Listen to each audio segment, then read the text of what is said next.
अध्याय 9।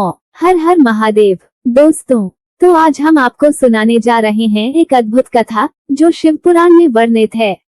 ये कथा हमें सिखाती है कि सच्ची भक्ति और परोपकार का फल हमेशा परमात्मा तक पहुंचता है।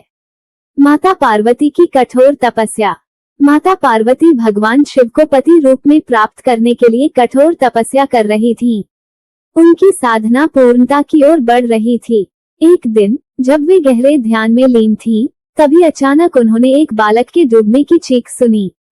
माता ने तुरंत अपनी समाधि भंग की और उस दिशा में दौड़ी।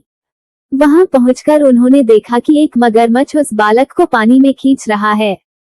बालक अपनी जान बचाने के लिए संघर्ष कर रहा था, जबकि मगरमच्छ उसे अपना आहार बनाने पर तुला था।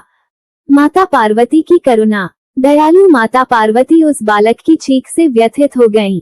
उन्होंने मगरमच्छ से विनम्र निवेदन किया, हे ग्राह, इस नन्हे बालक को छोड़ दो, इसे अपना आहार मत बनाओ। मगरमच्छ बोला, हे देवी, मुझे हर छठे दिन जो पहले मिलता है उसे आहार बनाना ब्रह्मा जी ने निश्चित किया है। मैं इस नियम का उल्लंघन नहीं कर सकता। माता ने पुनः प्रार्थना की, यदि तुम इस बालक को छोड़ दोगे तो मैं अपनी तपस्या का संपूर्ण पुण्य तुम्हें दे दूंगी। मगरमच्छ ने ये सुनकर प्रस्ताव स्वीकार कर लिया।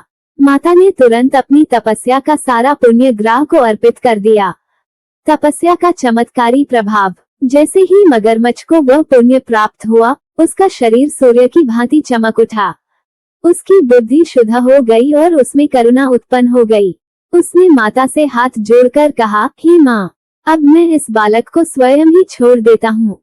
कृपया अपना पुण्य वापस ले लीजिए। लेकिन माता पार्वती ने कहा, मैंने जो दिया उसे वापस नहीं ले सकती। ये तुम्हारे उद्धार के लिए ही था। इसके पश्चात माता ने स्नेहपूर्वक बालक को गोद में उठाया, उसे प्रेम से दुलारा और सुरक्षित उसके घर पहुंचा दिया।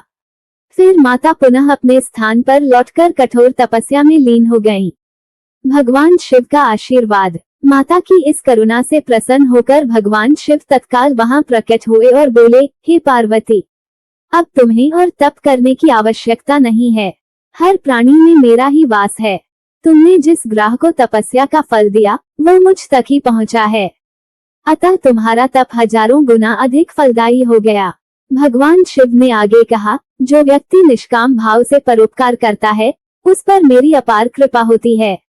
करुणा, प्रेम और दया से भरा हृदय ही सच्ची भक्ति का प्रतीक है।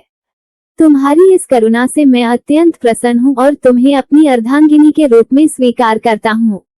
अगर आपको ये कथा सुनकर आनंद आया हो तो दिल से बोलिए, हर हर महादेव। वीडियो को लाइक करें, चैनल को सब्सक्राइब करें और कमेंट में लिखें, जय श्री हरि। हर हर महादेव।